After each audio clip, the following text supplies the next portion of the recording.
We've all heard that prioritizing the client experience and past client experience are both necessary towards not only creating happy clients and super fans, but also creating repeat and referral business. But is that actually possible? It's sort of a buzzword you hear, but how do you actually stand out, keep in touch, and provide value to your clients after closing in a way that allows you to achieve those results? Today, I'm speaking with Dylon Baker, who has figured this out in his business. Dylon Baker is a top producing agent in Solano County, California.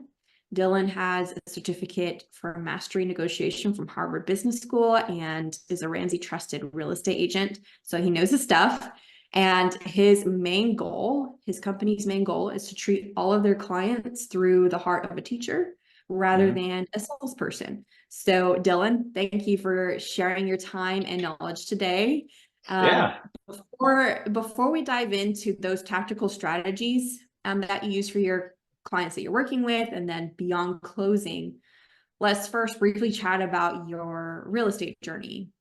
So for those who didn't watch the video we did a few weeks ago, Dylon shared a little bit about his journey. So I'll put a link to that video below. But Dylon, just to recap those who didn't watch that, when did you decide to become an agent? Oh man, it feels like forever ago. I was 24, 23, 24, somewhere in there. I was a pastor at a church here locally, and real estate made sense insofar as like I had the expectation that you can do, set your own calendar, set your own schedule. You don't have to work as much, and I can still do this thing over here. Well, it turns out real estate is all consuming. It'll take everything. But really, I felt like it was necessary for me to, dive fully into real estate, and this is what I was being called to do. And so I was on a team for like the first 5 years. I learned a lot. I learned what not to do in some areas as well. And about 2.5 years ago, I felt the need to just jump out and kind of strike it on our own and see what happens. And that move is always a nerve-wracking move, because when you're with a team, you've got the structure and the support, and you've got people being introduced to you. When you're on your own, man, you're on your own, and it's sink or swim. So but luckily, man, things have been great, and we're continually trying to, like what you said, just increase our client experience. And I think the biggest thing that you mentioned is like, how could we provide additional value that we don't see being provided, in other areas. And I think that's what really wows the client a lot of times. Yeah, definitely. Yeah, thank you for sharing that recap of your journey. So today, I know, like even before we were chatting about how you're always trying to come up with new ideas for continuing to improve that experience. But today, as we're talking, how are you providing an unmatched service from that teacher's heart with clients you're working with and potential clients you're nurturing? Yeah. Well, it's been, it's not like, I will say this, like when you're trying to come up with new ideas, like there's nothing new under the sun. Obviously, we know that. And it's never like a clear, like, all right, we're changing everything, and this is, the package that we provide now. It's like over the last 2 years, we've taken this idea and then implemented it, and then took this idea and then we implemented it. And then this idea over here, it's good, but we can change it. So it's like an ever evolving type of thing. But I think the last couple of years, we've been super heavy on sellers and listings, which is great. But we're in good old California, and like 90% of our sellers are moving out of state. And so I'm not putting any new business back into, our local community. And so, I told my team, hey, I want to really start increasing our level of experience for our buyers the same way we have with our sellers. And so like taking that ride and trying to figure out what is meaningful to buyers beyond just opening a door, and so we've really kind of changed our whole platform. Started last year, and this year I think we're really hitting our stride with really the package that we provide our buyers. And so I guess stop me if I'm just rambling, but the first thing that we changed is we're no longer meeting buyers at the home that they want to see. When we started that change, we definitely lost some buyers, but that's okay, right? we want to take our buyers through the process that we've got. And, if you don't want to jump on board with us, then there's another agent out there that's probably better for you. So let me stop you there then. Okay.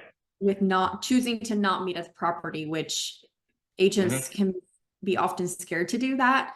So my first question is, are you a part of any lead generation sources that's what the hook is, like schedule property through Zillow or Realtor.com? And Yeah. if yes, do you use like a specific script for reframing the person's mind to meeting with you? It's a yes and type of answer. So yes, we were on like Zillow Flex, for example.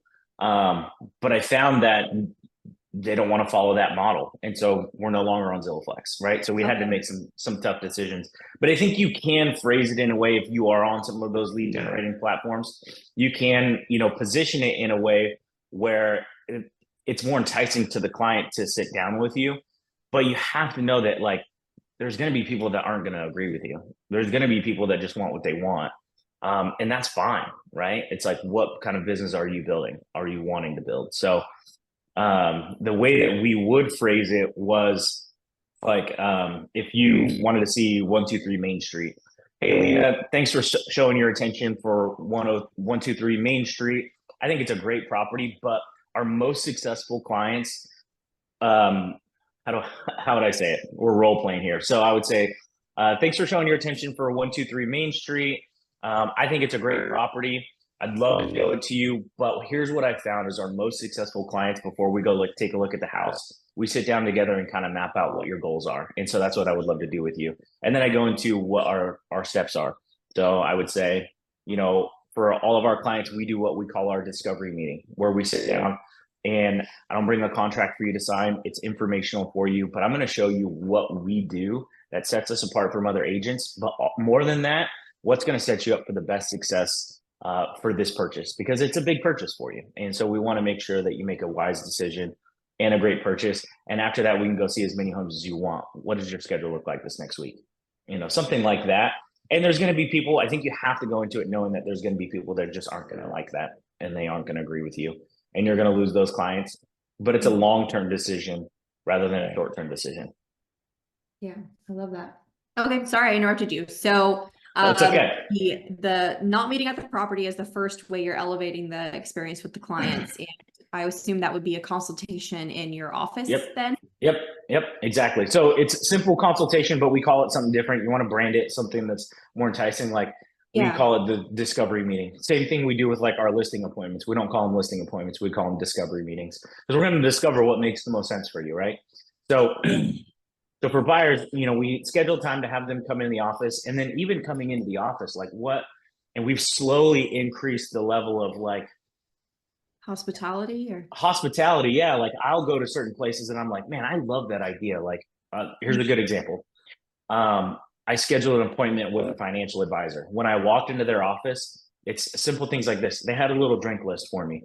Would you like a water? Would you like a coffee? Would you like a soda? Would you like a sparkling water? Or would you like a tea? Or there's a beer. And I just thought that was awesome. It made me feel a little special. So I printed out a little drink list. So now when clients come in, it's like, welcome in, got a little drink list for you. Take a seat, let me know what you want. Some of the ladies in the office, they'll help us get drinks while we get settled in. And then when they walk in, I've got good background music playing. We've got a big TV in our conference room. And I have a slide that just says welcome, and it says their name. So it's like personalized. So this person walks into this office that they've never been to before. They've only talked to me once on the phone, and they walk in, I've got a drink list for them. They have a personalized slide on the TV, and there's like nice music playing. Like it's almost like walking into a spa, right? And so it's like you're lowering people's walls just from that point. And then we dive into, what we call our discovery meeting. And I've got a whole packet that I can share with you. And we go through like, here's who we are. This is our company. This is what we do for our clients, and walking them through the typical like buyer's consultation type stuff. Like, this is what writing an offer looks like. Here are the things that sellers look for in terms of a winning offer. Where do you think we would be? Okay, and this is what I found is great, is if they're like a not very competitive buyer, I can let them know hey, there's probably going to be other offers that are a little bit more competitive than ours, but I just want to set the expectation that it just might take a few times for us for writing a couple offers for us to find that winning offer. And I found that setting that expectation when we do end up going through offer number one or offer number two or offer number three, they're not Mhm. giving up, right? Because they know we've set that expectation. So kind of walking through what that is. And then that's really the short bit. And then the more part of our buyer's consultation is what to expect after we close on your home. And so I'm already setting the expectation that, look, I'm not just a real estate person, I'm not just a real estate salesperson, I'm your real estate advisor. And so what our goal is not to just sell you a home. Like I don't have to sell you a kitchen that you love. You're going to pick that out for yourself. My goal is to guide you through the process and help grow your total net worth with your real estate portfolio. And so I start walking them through this is what we're going to do for you after we close. Because the closing part, the buying the home part, that's the easy part. Mhm. This is the additional value that we're providing that nobody else in our market is going to be able to provide you. And this is the part where I've seen people's eyes just widen because they're realizing, oh, this guy doesn't want to just sell me a home. Like Mhm. he wants to make me money. And that's what people really want. Like whether it's a home where they can bake cookies and have their Christmas Eve morning, something like that, where it's very emotional. Like at the end of the day, people want to make money on the home that they purchase, but they want to like make a smart purchase. So we go into like what we're going to provide for you after. And I think that instills a whole nother level of trust that I couldn't do if I told them I'm the best negotiator. I've closed this many homes. This is, how we're going to make the process smooth for you. It's like a lot of people can say that, but what are you going to do for me after we close? So it's already assuming I'm going to help you with this. This isn't the hard part. That's good. We're going to show you homes. We're going to get you into home. This is everything we're going to do for you after. And I think that's the winning part. Like a Yeah. lot of people have been missing. Yeah, and I'm excited to dive into what those are. I have two questions about your consultations. The first Sure. one is probably burning in people's minds of these consultations you're having and all of these details you're putting in place. Are they worth it? Like, have you been tracking your recent conversion rate after appointments of people signing up with you? Yeah. I think they're totally worth it. And I have tracked like how how committed are people to me after that appointment versus if I just showed them the home. Mhm. And the level of commitment is massive because the challenge is when you just go show the home, you don't have the opportunity to really showcase your value when one, they're probably Right. trying to wrangle their kids out of the car. Two, they're trying to figure out, Mhm. does this home fit what they're looking for? Three, they're probably also scrolling on Zillow while they're looking at this home to see if there's other homes that are better in the area. And then you're going And to try booking and do showings with other agents. exactly. And then you're going to try and do your pitch at the house. It's like, it doesn't work, right? Their attention's too divided. And I found that doing this consultation, it's similar to, and this is where it really came to a head for me, is for listings, if you're going to hire me to sell your home, you're going to invite me into your home. I'm going to sit down for 30, 45 minutes and I'm going to show you everything that we do. And then I have the opportunity to interact with you and answer your questions and dive deeper into what you're looking for and show interest into your life and what your goals are. And that's how we win our listings, right? And then we get a commitment from them, right? A signed listing agreement. For buyers, I was like, man, we're losing all these buyers because we don't have the opportunity to sit down with them and like show them that, hey, we care about what your goals are. And I just felt like it was unfair. And I was like, I'm just going to have people sit down with me and they're going to see that I want you to win. And it's been a huge difference, the level of commitment. And then it goes into there's all these different little aspects that we include through that process. And after that buyer's consultation, that just solidifies it and just little things that you do. And I can tell you all the things because I nerd out on this stuff. So yeah, to answer your question, I've seen a massive difference in the level of commitment, even if that buyer is not ready to buy right now. I've had a Mhm. buyer not ready to buy right now. We met with them last year. And it's the difference of like, look, I met with them at the office. I've walked them through everything and they just weren't ready. And so the alternative option is I showed them that property and they just weren't ready. And they probably, if I did that, they wouldn't remember who I was. They'd probably go by an open house when the time was right for them, or I'd have to like continually call them, like what is it, every 2 weeks or every month, just kind of nurture, check in. And then they would end up writing an offer with the listing agent or an agent that they, saw at an open house or somebody else that they knew. Versus this guy, we met with him, he wasn't quite ready, but he felt so committed to us when the time was right. I actually forgot to follow up with him, and he called me and he was like, "Hey, Dylan, I'm ready. Let's go. I found this house that I like," and like he was ready to write an offer. So I think there's a massive difference in the level of commitment that you get from buyers by doing this sort of consultation versus just showing them a home. They don't see the value in you, and you're not showcasing your value for yourself. So I think, Yeah, yes. I love that. My second question to you is, are you doing anything? So there may be people watching this that aren't in the States, they're in Canada or Mexico. But here in the United States, we're all very aware of potential upcoming changes to buyer commission. So how are you preparing or do you need to prepare at all for those conversations when it comes to commission during those calls? Yeah.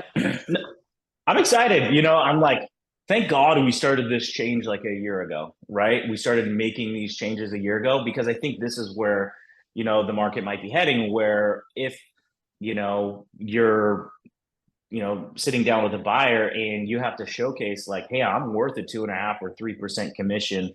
You're going to have a lot better success when you sit down with your client and show them who you are and what you do and that you care about them versus, hey, look, I showed you this one home, or I showed you like 5 homes, and I deserve a 2.5 or 3% commission or whatever you want to charge. It's like, hey, we've already been practicing showcasing our value. And so I think when things do change, and if it comes to a point where buyers are going to have to start paying for their own, representation fee, look, we're already in that process. We're already used to showcasing our value. So I look at it and I'm like, man, I'm ready for it because we've been preparing for this last year and some change to make this adjustment. And so I think once a change happens, I think it's not going to be a whole lot different for us. I haven't had that conversation with very many clients, some, but I know that it's coming, right? And so we're already kind of prepared for it, which, I mean, it's not like I knew the future and it just happened to happen that way. And I was like, all right, we'll roll with it. Yeah, and I don't know if you feel the same, but I don't think too much is going to change in terms of working with people and having too big of a struggle. Like when we first bought our home as first-time home buyers, we were actually expecting to pay our agent. And we were surprised when she told us, actually, you don't pay me, the seller pays me. Like, that's crazy because you're the one working for us and you're doing a lot for us. So we had that expectation going in, and that was just a plus that we didn't have to pay the commission. The seller. Yeah, you were like, this is amazing. Yeah. Yes. Yeah. But I agree with you. I don't think a whole lot is going to change. I think especially with where the market's at right now, to expect a buyer to pay the down payment plus the closing costs and the buyer's representation fee is astronomical amount of money. Depending on where you are in the country, but I think anywhere in the country, it's a lot of money.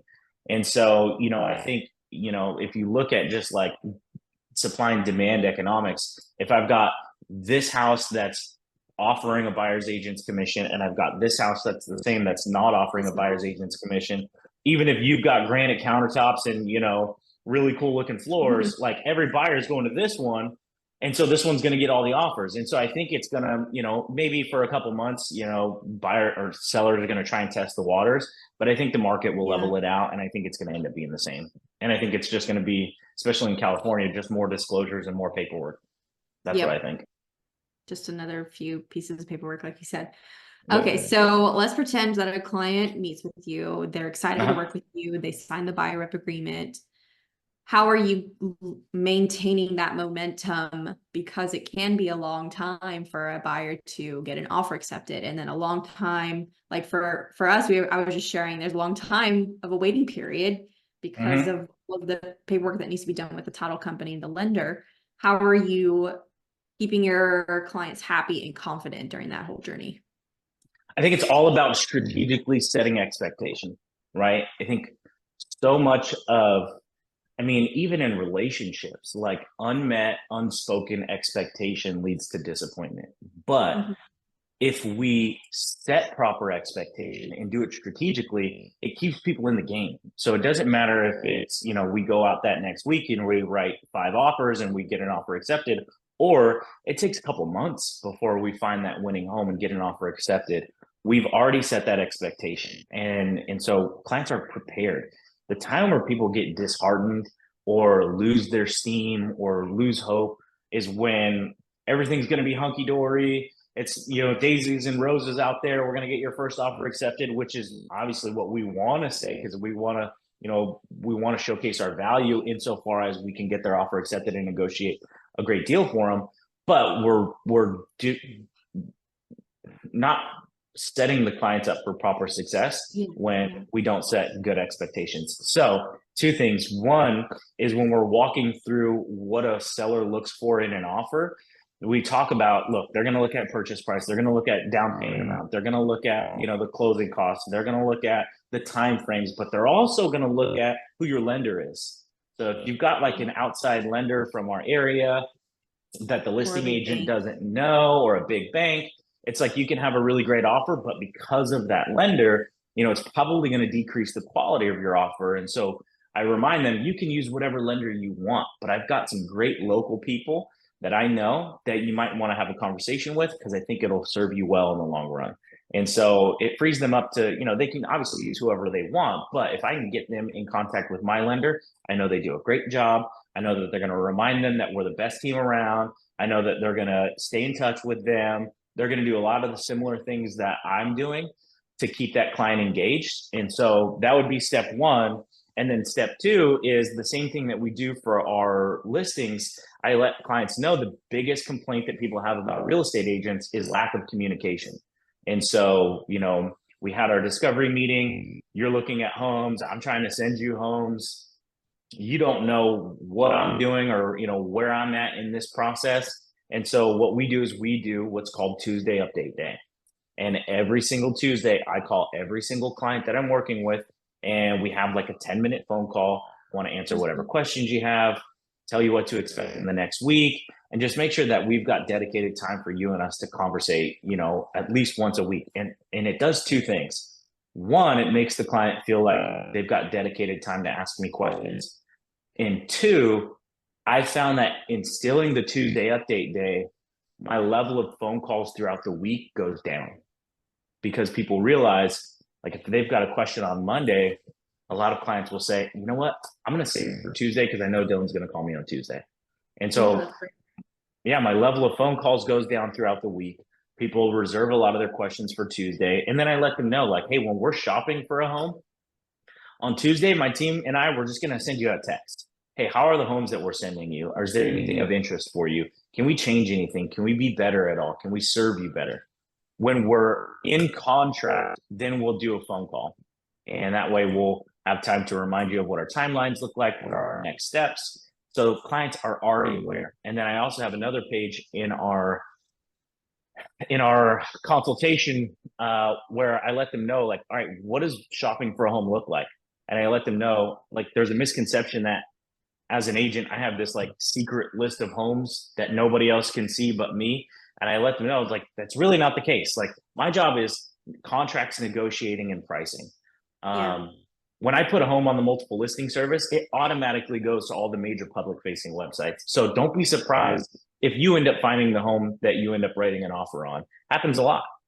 So I'm going to do my best to try and send you homes that I think work well for you.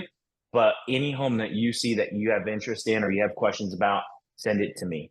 And then I'll get any information I need or you need on that property. So we're already setting the expectation that, like, I'm not a guru that can find these mysterious homes that are, aren't on the market or available at a good price, and just let them know, like, this is the reality of the situation. Like, you have, public knowledge, a lot of public knowledge. And as soon as a home hits the market, you're available to see it. So I might not find that home for you, but my goal is to get you in that home in a good deal. And so kind of setting that expectation of, what shopping for a home looks like, Tuesday update days, and making sure that we're going to have consistent communication throughout the process, and what a winning offer looks like. So it's setting those little bits of expectation that keeps people, in the game, even if it takes a long time, if that answers your question. Yeah, it does. Yeah, I don't know if you've ever watched any videos or read any books by Phil Jones, but on that theme of setting expectations, I love a simple phrase that he uses of, let's say you're on a sales call or on an appointment and they decide to sign and work with you, and you go through your packet of what to expect from you.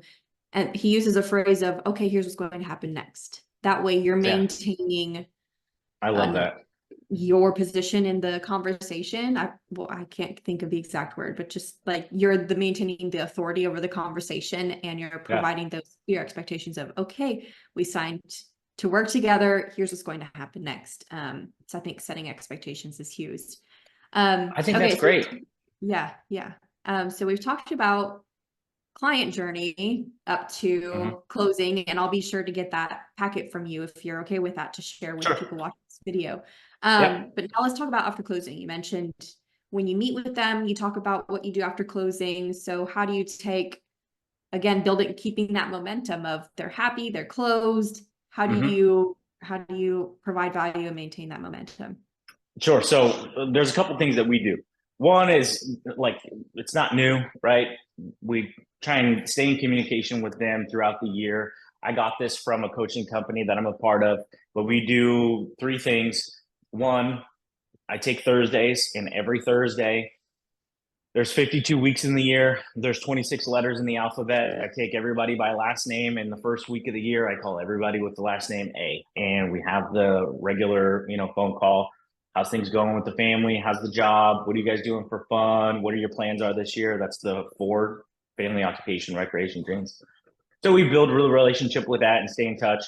And then we mail out to all of our clients 2 pieces of mail, one after the other each month. So the first month will be like what we call our evidence of success. So this is your real estate bragamony moment. So here are all the homes that we're selling. Look how great we are. Here's the home that we just closed. We negotiated this great deal. It shows you're a professional in the field. And then on the other month, we do what's called a letter of the heart. And this is more of like a personal thing. And so like right now, my wife and I are having our first baby. And so our last letter of the heart, we wrote about like, you have to be real and honest and raw with people. And so, I let them know like, hey, look, this is probably the most excited I've been in my life, but this is also the most scared I've ever been in my life. Like, this is a big deal. And so, you kind of let them into your personal life a little bit. This is your like snappy Instagram post for your clients. Like, I know not this year, but last year in January, I wrote a letter to the heart where I was like, I'm usually excited for New Year's because it's like new opportunities.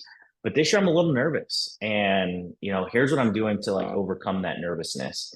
And I've had clients interact more with us on the letter of the hearts than with the evidence of successes. Because the evidence of successes, they see that everywhere, right? They're following us on Instagram. When they call me, they see our signs, whatever. But with the letter of the heart, this is that personal moment. And so, like, when I wrote about us having a baby and how nervous I was, I had clients call me and like, Dylon, you're going to be a great dad. I just want to encourage you. You're going to be awesome. And so here's some tips that I know. And, obviously people always offer their own advice, but here's some tips, but you're going to be a great dad. Right. And so it's like, that's connecting on a personal level, and that's building that community that you want for your past clients. So we do the Thursday week, name of the week call. We do our evidence of success. We do our letter of the heart. But then we also do what we call our home health checkup. And it's taken a bit to get people to understand what this is. I found that when we just changed it and we started implementing the home health checkups, which is like an annual review call, the clients that I didn't tell them what it was were super confused on it. They didn't schedule it. They didn't know why we were doing it. But the clients where we had them sit down and do our consultation, I let them know, this is what we're going to do for you each year. They're ready for that call, right? So instead of like writing a little, congratulations, another year in your home, we'll still do that. So call them, congratulations, another year in your home. But we also schedule our home health checkup. And I let them know a home health checkup is super important because you want to know how well your home is doing. So there's so much that I can talk about this home health checkup, but it starts in that meeting. So setting that expectation. And then when we close on their home, I give them like a little binder, right? So it's got a QR code. Here's all your inspections that you can keep on file. And then there's like a couple sheets of just, it's a little branded kind of like notebook looking piece of paper that we took off Canva. And, I let them know if you do any updates to your home, keep a log of it. What did you do? When was it done? How much did it cost you? Was there a contractor that did it? And that way, as we go through on our home health checkups, I want you to tell me what you've done. So that way, when the time comes for you to upgrade your home or sell that home and move out of the area, I already have all of the updates that we can add value to your home for. So we keep track of that. And then on the home health checkup, obviously, we talk to them about what their home's value is. And then the other thing is I want to show them why purchasing that home was a good deal. And so, like, if I've got a client, just to make it super simple, if I've got a client that bought a home, they put 10% down and the market appreciated 5% that year, you got a 50% return on your investment because it's a leveraged investment, right? It's not based off of what you spent, it's off the value of the home. If you spent 10% on the value of the home, but the market gained and appreciated 5%, congratulations, you just made 50% on your money. Like, there's no other place in the market right now that's getting that except for maybe Nvidia, which is insane. But like, people want to see that they made a smart choice. Congratulations, you decided to buy this home. You decided to put 10% down. You got 50%. And man, like, you're smiling right now. That's the kind of look that people have when you tell them, like, you did a great job. Congratulations. Like, not only did you buy a cute home with a nice kitchen and you could take great Instagram pictures in your home, but you made 50% on your money. That's incredible, right? So really showcasing that. And then the other thing that we do is it's in the appointment, in the buyer's consultation where we talk about this. But I let them know, look, my most wealthy clients have 4 people in their corner at all times, right? So you've got your real estate advisor, you have your trust attorney, you have your financial advisor, and you have your tax advisor. And our most wealthy clients have all 4 of those people at all times. And so 90% of people that I meet don't have all 4 people. And so it's now my mission to help you build your team because I want you to build your wealth. And so we let them know each year I'm going to introduce you to some people that could be a part of your team. And like, I let them know when we close on your home, I'm not going to introduce you to a trust attorney for a year because probably when you close on your home, you're going to be broke for a while. And then you got like couches and furniture and silverware and things like that. So take some time, save up your money. But then, I encourage you to talk to a trust attorney. I let them know you can use whoever you want, but at least find somebody to fit these spots in your life. I'm going to introduce you to some people that I think are going to be a great fit for you, but you just have somebody. And so on year 1, I have our home health checkup and I let them know, okay, I'm going to introduce you to so-and-so that works at this law firm. They're going to be a good person for you to set up your trust. So that way you can protect your asset, especially if you have kids, you want to protect your wealth. And man, that makes people feel so special. And whether they do it or not, like, obviously I want them to do it because it's good, but it makes them feel cared for, makes them feel taken care of. And then again, we'll introduce them, whether it's that point or that next home health checkup, we introduce them to a good tax person, because if we can get them paying less in taxes and saving more, then we can get them further down what we call our wealth accumulator that we walk our clients through. And then lastly, we introduce them to a good financial advisor. Now, a lot of people can't take advantage of a financial advisor because most financial advisors want like $250,000 of investable assets outside of your own retirement accounts. So, it's hit or miss, but I've got a good financial advisor that if you have a W-2 job, your 401k, you probably have like 100 different investment allocation options for your 401k. And I would venture to say like 90% of people don't know like what a good portfolio is to pick. They usually pick like a target dated fund, which could be a good pick, but it's different for everybody. So, talk with a good financial advisor that can help pick the best platform for you to invest your, 401k and at your company, and kind of walk you through that. And then if you have any additional investments on top of that, then they can help you invest those funds. But our goal is to walk our clients through the wealth accumulator and introduce them to help build their team And I got this idea because our most wealthy clients do this exact same thing. So I'm showing them like, hey, here's what the wealthy are doing. And this is what I want for you. And I'm going to help build this team for you. And man, that level of service is blowing people's minds. Like that's the commitment. Like that's where you get the commitment from. Because, hey, look, I might not have won this offer, but this guy's going to help me build my wealth. It's like, that's a game changer for a lot of people. Does that kind of make sense? Yeah, no, yeah, you spitball so many amazing ideas. Rewatch this so many times. I'm going to rewatch it. So thank you Yeah. for unloading all of that really helpful information. I have one last question for you before I let you go, because I know we're over the time. Oh, yeah. What is one lesson you've learned since being in real estate hard way, whether it was losing a client, a deal gone bad, or a mistake that you made? What was the circumstance that happened, and what did you learn and change from it? I'll tell you our most recent lesson that I've learned is like we all know real estate, you know, it's a business built around trust, right? And so like I'm gonna have to try and like filter this out because I'm still like this is part of what set us up to make all these changes. So I'll start here. The beginning of this year, I took the last couple years and I called every seller that I interviewed with, and they didn't choose me as their real estate agent. And I had that painful, awkward conversation. They probably don't remember me or whatever. And you know, I pretty much called them. I was like, "Hey, what was the deciding factor for you to choose not to work with us?" And what I found was it had nothing to do with the level of service that we provided. It had nothing to do with the level of commission that I was charging. It had nothing to do with how many homes I sold or didn't sell. It had everything to do with relationship. So 95% of them was, oh, you know what? You were great, but my cousin knew an agent that he had used before. Or, hey, you were great, but my boss had an agent that he had used before. So it's like, you can have the best package in the world, but the biggest thing for people is relationship and trust.